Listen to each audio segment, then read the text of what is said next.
आज है 17 फरवरी 2025 दिन सोमवार। Welcome back to clean news MP. चलिए देखते हैं मध्य प्रदेश की 25 फटाफट बड़ी खबरों को। इससे पहले आप न्यूज को कहां से देख रहे हैं हमें कमेंट में बताना बिल्कुल ना भूलें।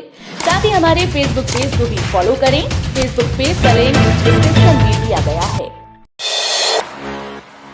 एमपी में जगह जगह उड़ेंगे विमान। हर 150 किलोमीटर में बनेगा एयरपोर्ट। 50 किलोमीटर में हेलीपैड भी बनेंगे। मध्य प्रदेश में अब जगह जगह विमान उड़ते नजर आएंगे। यहां अनेक एयरपोर्ट बनाए जाएंगे। ये पीपीपी मोड पर तैयार किए जाएंगे। इतना ही नहीं, कई एयर स्ट्रिप डेवलप की जाएंगी और अनेक हेलीपैड भी बनाए जाएंगे। इस प्रकार प्रदेश भर में जिला और ब्लॉक स्तर पर भी हवाई यातायात उपलब्ध होगा। राज्य सरकार की नई एविएशन पॉलिसी के अंतर्गत ये काम किए जाएंगे। कांग्रेस नेताओं से मिलेंगे पीएम मोदी। उमंग सिंघार ने की मांग। राजधानी भोपाल में 24 फरवरी को होने वाले ग्लोबल इन्वेस्टर समिट को लेकर तैयारियां तेज हो गईं। इस समिट में प्रधानमंत्री नरेंद्र मोदी समेत 100 से ज्यादा बड़े उद्योगपति पहुंचेंगे। इससे पहले नेता प्रतिपक्ष उमंग सिंघार ने पीएम मोदी से मिलने और प्रदेश की समस्याओं से उन्हें अवगत कराने के लिए पत्र लिखकर समय मांगा है। रीवा प्रयागराज के बीच फिर लगा 15 से 20 किलोमीटर लंबा जाम। हजारों की संख्या में गाड़ियां फंसी। प्रयागराज महाकुंभ जा रहे श्रद्धालुओं के लिए फिर से बड़ी मुसीबत खड़ी हो गई। एमपी यूपी के बॉर्डर पर फिर से लंबा जाम लग गया, जिससे हजारों गाड़ियां फंस गईं। जाम करीब 15 से 20 किलोमीटर लंबा बताया जा रहा है। साथ ही ट्रेन भी कैंसिल हो गई, जिससे यात्री परेशान हो रहे हैं। रविवार की दोपहर से ही जाम की स्थिति निर्मित हो गई, जिस वजह से लगभग 15 से 20 किलोमीटर का लंबा जाम लगा है। घोर लापरवाही, यात्रियों के ऊपर गिर रही थी वेल्डिंग की चिंगारियां। यात्रियों के समीप पट-पट गिरती चिंगारियां शरीर पर पड़ते उनके तिनके आग जैसी लपटें गिरने से एकदम से यात्री डर जा रहे थे। बच्चों को महिलाएं सुरक्षित कर रही थीं। किसी तरह से बचकर स्टेशन के बाहर कतारबद्ध होकर यात्री निकलने को विवश हैं। संबल योजना को चाहिए सहारा। शहर में 3747 आवेदनों के पंजीयन लंबित। शासन की महत्वपूर्ण योजना संबल को ही विभाग में सहारे की आवश्यकता है। योजना के अंतर्गत पात्र लोगों ने लाभ लेने के लिए आवेदन तो किए, लेकिन कई दिन बीत जाने के बाद भी उनका पंजीयन नहीं हो पाया। नगर निगम के हालात ऐसे हैं कि 3747 केस लंबित हैं। ये समस्या कई दिनों से है। 20 बीघा जमीन हड़पने कलेक्टर का फर्जी आदेश। हैरान कर देगी जालसाजों की करतूत। जिरेना गांव में 20 बीघा जमीन को हड़पने के लिए जालसाजों ने कलेक्टर का फर्जी आदेश ही बना दिया, लेकिन फर्जीवाड़ा नाकाम रहा। आदेश में लिखी इबारत और हस्ताक्षर में अंतर से जालसाजों की करतूत पकड़ी गई। इस मामले में विश्वविद्यालय पुलिस ने 3 लोगों पर केस दर्ज किया है। बुरहानपुर में 56,000 घरों में लगेंगे बिजली के नए स्मार्ट मीटर। शहर की बिजली व्यवस्था भी अब स्मार्ट होने जा रही है। घरों के बाहर लगे मीटर को बदलकर अब स्मार्ट मीटर लगाए जाएंगे। बिजली कंपनी ने सर्वे के बाद मीटर लगाने की तैयारियां पूरी कर ली हैं। शनिवार या सोमवार से टीम घरों पर नए स्मार्ट मीटर लगाने के लिए दस्तक देगी। पहले चरण में 56,000 घरों में नए स्मार्ट मीटर लगाए जाएंगे। इनमें घरेलू व्यावसायिक दोनों कनेक्शन शामिल हैं। एमपी के 15 गांवों का बदलेगा नक्शा। जुड़ेगी 1395 हेक्टेयर अतिरिक्त जमीन। मध्य प्रदेश के 15 गांवों का नक्शा बदल रहा है। देवास और सीहोर जिले के खिवनी अभ्यारण्य को भारत सरकार के द्वारा इको सेंसिटिव जोन में शामिल करने के कारण यह बदलाव हो रहा है। इस संबंध में अधिसूचना पूर्व में जारी की जा चुकी है। अभ्यारण्य में अब यहां देवास के 15 गांवों को इको सेंसिटिव जोन में शामिल किया गया। वहीं सीहोर जिले की 1395 हेक्टेयर अतिरिक्त जमीन भी जोड़ी जा रही है। शिवराज साधना ने ससुराल में कुछ इस अंदाज में किया बहू रिद्धि का स्वागत। केंद्रीय मंत्री और मध्य प्रदेश के पूर्व सीएम शिवराज सिंह चौहान के बेटे कुणाल की शादी संपन्न हो चुकी है। कुणाल और रिद्धि पवित्र अग्नि के साथ फेरे लेकर 7 जन्मों के बंधन में बन चुके हैं। कुणाल रिद्धि की शादी की चर्चाएं पूरे देश में हो रही हैं। भोपाल में हुई शादी के भव्य समारोह में देश भर में बड़ी बड़ी हस्तियां शामिल हुई। कुणाल और रिद्धि की शादी भी सोशल मीडिया पर तेजी से वायरल हो रही है और नए जोड़े को हर कोई अपना आशीर्वाद दे रहा है। सीएम मुरैना में पूर्व पीएम स्वर्गीय वाजपेयी की प्रतिमा का करेंगे अनावरण। चंबल नदी में छोड़ेंगे घड़िया। मुख्यमंत्री डॉक्टर मोहन यादव आज मुरैना में पूर्व प्रधानमंत्री भारत रत्न स्वर्गीय अटल बिहारी वाजपेयी की प्रतिमा का अनावरण करेंगे। इस कार्यक्रम के बाद मुख्यमंत्री वन्य जीव पर्यटन को बढ़ावा देने के लिए राष्ट्रीय चंबल घड़ियाल अभ्यारण्य जाएंगे, जहां घड़ियालों को चंबल नदी में छोड़ा जाएगा। मुख्यमंत्री डॉक्टर यादव करह धाम आश्रम का भ्रमण कर वहां संचालित गतिविधियों का अवलोकन भी करेंगी। लोधा समाज के सामाजिक भवन का भूमि पूजन, कांग्रेस पर बरसे सीएम बोले ओबीसी की जनगणना नेहरू ने रुकवाई थी। मुख्यमंत्री डॉक्टर मोहन यादव रविवार को लोधा समाज के सामाजिक भवन के भूमि पूजन कार्यक्रम में शामिल हुए। उन्होंने भवन के निर्माण के लिए 25 लाख रुपए देने की घोषणा भी की। इस अवसर पर उन्होंने कांग्रेस पर जमकर निशाना साधा। मुख्यमंत्री ने कहा कि कांग्रेसी कहते हैं कि वो ओबीसी समाज के लिए काम कर रहे हैं। उन्होंने कहा कि अरे भैया, आपके परदादा ने ही जनगणना रुकवाई थी। ये पाप तुम्हारे सिर पर है, दूसरों को दोष दे रहे हो। एमपीपीएससी की राज्य सेवा एवं राज्य वन सेवा प्रारंभिक परीक्षा 2 पाली में संपन्न, नहीं मिली गड़बड़ी की सूचना। मध्य प्रदेश लोक सेवा आयोग इंदौर के द्वारा संचालित राज्य सेवा एवं राज्य वन सेवा प्रारंभिक परीक्षा 2025 का आयोजन 16 फरवरी को सफलतापूर्वक 2 पालियों में संपन्न हुआ। पहली पाली सुबह 10 से दोपहर 12 बजे तक, दूसरी पाली 2:15 से 4:15 बजे तक आयोजित की गई। जीआई समिट के लिए टारगेट से 12,000 ज्यादा हुए रजिस्ट्रेशन, 32,000 ने कराया पंजीयन। राजधानी भोपाल में 24-25 फरवरी को होने जा रहे ग्लोबल इन्वेस्टर समिट में करीब 32,000 उद्योगपतियों ने पंजीयन कराए हैं, जो कि टारगेट से 12,000 ज्यादा है।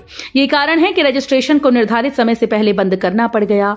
सरकार ने इसके लिए 20,000 का टारगेट रखा था। जानकारी के मुताबिक भोपाल के मानव संग्रहालय में होने जा रहे ग्लोबल इन्वेस्टर समिट के उद्घाटन सत्र में सिर्फ 5,000 उद्योगपतियों को ही प्रवेश दिया जाएगा। एमपी कैडर के आईएएस नियाज खान बोले, इस्लाम तो अरब का धर्म है, हिंदू से लोग मुस्लिम बनाए गए। मध्य प्रदेश कैडर के चर्चित आईएएस अधिकारी नियाज खान एक बार फिर से अपने बयान को लेकर सुर्खियों में हैं। इस बार उन्होंने देश के मुसलमानों से अपील करते हुए कहा कि पहले हिंदुओं को भाई माने और फिर अरब के आदर्शों की ओर देखें। सोशल मीडिया प्लेटफॉर्म पर आईएएस नियाज खान ने लिखा कि इस्लाम तो अरब का धर्म है, यहां तो सभी हिंदू थे, हिंदू से लोग मुसलमान बनाए गए थे, इसलिए भले ही धर्म अलग अलग हो, लहू तो एक है, सभी एक ही संस्कृति का हिस्सा रहे हैं। मध्य प्रदेश के 3 प्राइवेट स्कूल्स को पेरेंट्स को लौटाने होंगे फीस के 9.81 करोड़। निजी स्कूल्स की मनमानी फीस वसूली के विरुद्ध जिला प्रशासन की कार्रवाई जारी है। जिला समिति ने शहर के 3 और निजी स्कूल द्वारा अवैधानिक रूप से बढ़ाई गई फीस अमान्य कर दी। साथ ही 20,000 विद्यार्थियों से फीस के रूप में वसूले 9.81 करोड़ रुपए वापस करने के निर्देश दिए। इंदौर से बेंगलुरु के लिए यात्रियों को सुबह से रात तक मिलेगी फ्लाइट्स। भारत के सबसे स्वच्छ शहर इंदौर से आईटी की राजधानी के रूप में प्रसिद्ध बेंगलुरु के बीच हवाई कनेक्टिविटी बेहतर होने जा रही है। रविवार से इंडिगो कंपनी ने उड़ान शुरू की है। इसके शुरू होने से सुबह से लेकर रात्रि तक नियमित अंतराल पर बेंगलुरु जाने के लिए यात्रियों को उड़ानों की सुविधा मिलने लगेगी। रीवा प्रयागराज के बीच फिर उमड़े श्रद्धालु, रुक रुक कर चले वाहन। मध्य प्रदेश से प्रयागराज महाकुंभ जाने के लिए श्रद्धालुओं का उत्साह रविवार को भी थमता नहीं दिखा। रीवा और प्रयागराज की सीमा को जोड़ने वाले मार्ग पर शाम करीब 4 बजे के बाद अचानक से श्रद्धालुओं के वाहनों की संख्या बढ़ने लगी। चाक घाट पर जाम के हालात बनने से रोकने के लिए पुलिस ने बेला, रायपुर, कुर्चलियान, गंगोई, झिरिया टोला के साथ जोगन हाई टोल प्लाजा तक वाहनों को करीब आधे घंटे के लिए रोकना शुरू कर दिया है। एमपी के सरकारी कर्मचारियों के लिए काम की खबर, प्रमोशन को लेकर सरकार करेगी बात।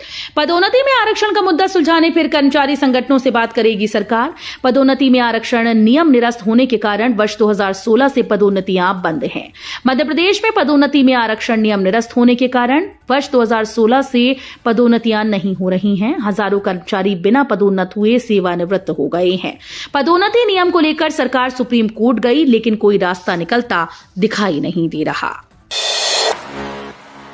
एमपी में गायब हुई 7,000 मीट्रिक टन धान, कलेक्टर ने रोका 23 करोड़ का भुगतान। मध्य प्रदेश के जबलपुर में बड़ी गड़बड़ी सामने आई। यहां 7 सोसाइटी में करीब 7,000 मीट्रिक टन धान गायब हो गई। तौल के हिसाब से धान कम पाए जाने के बाद कलेक्टर ने इस मामले में जांच के आदेश देने के साथ ही 23 करोड़ रुपए का भुगतान रोक दिया। 7,000 मीट्रिक टन धान का गायब होने में बड़े घोटाले की आशंका जताई जा रही है। मध्य प्रदेश में कम हुआ सर्दी का असर, बढ़ा तापमान, इस शहर में 33 डिग्री पार। हवा का रुख बदलने के कारण अब दिन और रात के तापमान में बढ़ोतरी होने लगी है। मौसम विज्ञानियों के मुताबिक अब 3-4 दिनों तक मौसम शुष्क बना रहेगा। तापमान सामान्य से अधिक बने रहने की संभावना है। नए पश्चिमी विक्षोभ के आगे बढ़ने के बाद तापमान में कुछ कमी आ सकती है। उज्जैन में सोमवार से शुरू होगा शिव नवरात्र उत्सव, दूल्हा बनेंगे बाबा महाकाल। वैसे तो तीर्थपुरी अवंतिका सदा सुहावनी है, लेकिन इन दिनों ज्योतिर्लिंग महाकाल मंदिर में चल रही शिव विवाह की तैयारी ने इसके सौंदर्य में चार चांद लगा दिए। साफ सफाई के बाद मंदिर का कोना कोना दमक रहा है। शिखर की सोनार शिखरियां मनमोह हो रही हैं। भक्तों को इंतजार अब आज सुबह का है, जब शिव पंचमी की पूजा के साथ शिव नवरात्र का आरंभ होगा और भगवान महाकाल दूल्हा बनेंगे। हमारा लक्ष्य 2030 तक कपड़ा निर्यात को 3 गुना बढ़ाकर 9 लाख करोड़ रुपए करना है, मोदी बोले। प्रधानमंत्री नरेंद्र मोदी ने रविवार को कहा कि भारत का कपड़ा निर्यात 3 लाख करोड़ रुपए तक पहुंच गया और 2030 तक इसे 9 लाख करोड़ रुपए तक ले जाने का लक्ष्य है। भारत टेक्स 2025 में बोलते हुए पीएम मोदी ने कहा कि एक मेगा ग्लोबल टेक्सटाइल इवेंट के रूप में उभर रहा है। एसडीओ ने किसान को कार की डिग्गी में ठूसा, धक्का मुक्की कर कहा ऐसी तैसी कर दूंगा। सिवनी जिले में जल संसाधन विभाग के एक वरिष्ठ अधिकारी की ओर से किसानों के साथ की गई अभद्रता का मामला सामने आया। केवलारी क्षेत्र की तिलवारा दाई तट नहर के एसडीओ श्रीराम बघेल का एक वीडियो सामने आया। इसमें वे किसानों के साथ अमर्यादित व्यवहार करते नजर आ रहे हैं और उसे कार की डिक्की में जबरन बैठा रहे हैं। इस वीडियो के सामने आने के बाद उन्हें निलंबित कर दिया गया है। मध्य प्रदेश एक्साइज कांस्टेबल भर्ती के लिए आवेदन स्टार्ट, 12वीं पास अभ्यर्थी कर सकते हैं अप्लाई। मध्य प्रदेश कर्मचारी चयन बोर्ड की ओर से आबकारी विभाग मध्य प्रदेश के अंतर्गत आबकारी आरक्षक पदों की सीधी और बैकलॉग भर्ती परीक्षा 2024 के लिए आवेदन की प्रक्रिया स्टार्ट कर दी गई। जो भी अभ्यर्थी पुलिस विभाग में सरकारी नौकरी पाना चाहते हैं, वो इस भर्ती में भाग लेने के लिए ऑनलाइन माध्यम से ऑफिशियल वेबसाइट पर जाकर फॉर्म भर सकते हैं। आवेदन करने की लास्ट डेट 1 मार्च 2025 निर्धारित है। मुख्यमंत्री मोहन यादव ने उज्जैन वासियों को दी सौगात, रुद्रसागर पर बने अशोक ब्रिज का किया लोकार्पण। उज्जैन में महाकाल मंदिर जाने के लिए एक और नया प्रवेश द्वार खुल गया। मुख्यमंत्री डॉक्टर मोहन यादव ने 25 करोड़ की लागत से रुद्रसागर पर बने ब्रिज का लोकार्पण किया। इसे सम्राट अशोक ब्रिज के नाम से जाना जाएगा। अब श्रद्धालु शक्तिपथ से सीधे महाकाल मंदिर पहुंच पाएंगे। इससे चारधाम मंदिर से आने वाले श्रद्धालुओं के लिए करीब 1.5 किलोमीटर की दूरी कम हो जाएगी। तो ये थी आज की 25 फटाफट बड़ी खबरें। अगर आपको न्यूज पसंद आई हो तो वीडियो को लाइक और शेयर जरूर करें। धन्यवाद।